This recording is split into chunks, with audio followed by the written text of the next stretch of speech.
La journée du 8 mars représente pour les Marocaines, en général, un jour très important parce que bien avant, quand il n'y avait rien pour les femmes, il a commencé à y avoir le 8 mars et c'était comme ça que les langues se sont dénouées pour parler de toutes les discriminations, de toutes les injustices que subissaient les femmes, bien souvent en silence. On disait que violence rimait avec silence. Le code de la famille était particulièrement injuste. Les femmes étaient absentes des postes de responsabilité et de décision. Et chaque année, le 8 mars, c'est une occasion de faire le bilan. Et sachant que la première grande réforme avait ouvert la porte à d'autres réformes législatives et politiques. Mais ces 10 dernières années, il faut dire que le rythme s'est ralenti en matière d'accès à l'égalité. Alors le 8 mars, c'est un temps que se donne le monde entier pour faire le bilan sur l'évolution des droits et des causes de la femme dans la société à différents niveaux, que ce soit au niveau professionnel, au niveau insertion, au niveau éducation, au niveau personnel, et aussi de se projeter sur les challenges et les défis à venir pour continuer à œuvrer pour cette cause. Aujourd'hui, la femme n'a plus rien à prouver par rapport à l'homme. L'égalité a été bien prouvée depuis plusieurs années dans les réalisations et dans tous les domaines.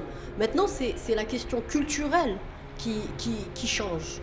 Donc là, ça dépend de chaque femme, en fonction de sa personnalité, d'asseoir sa place et son positionnement. Et aujourd'hui, le discours royal est clair à ce niveau-là.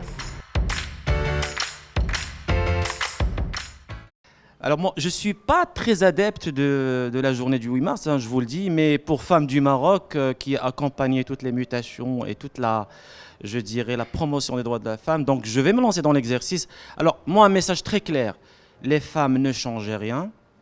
Donnez tout ce que vous avez et merci d'être là. Voilà, c'est ce que je peux souhaiter et merci d'être là encore une fois. Aujourd'hui, on est très chanceux d'avoir dans l'écosystème marocain pas mal de femmes qui accompagnent et qui agissent dans l'entrepreneuriat. Et on aimerait avoir encore plus de femmes qui contribuent au développement de l'écosystème marocain. Je tiens à remercier les efforts de la femme marocaine pour tout ce qu'elle a pu accomplir jusqu'à aujourd'hui et surtout l'encourager pour les défis et les challenges auxquels elle a pu faire face avec plein d'amour et d'énergie.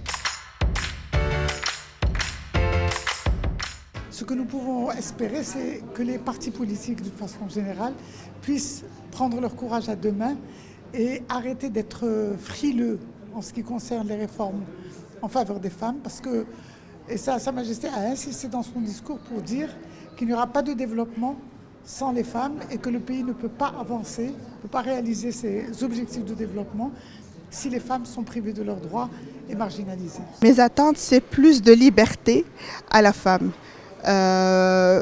moins de disparité, vive la parité, mais surtout ne plus être mineure et être sous tutelle tout le temps. On ne peut pas avoir 5 ans, 6 ans toute sa vie. On est des femmes majeures et nous savons ce que nous faisons, donc être sous tutelle tout le temps, non.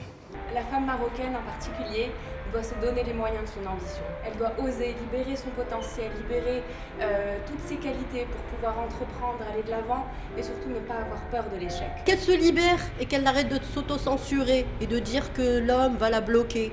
L'homme ne va pas la bloquer. Si elle avance, si elle se met les moyens, si elle s'impose, eh ben, elle fera du développement et contribuera au développement du Maroc.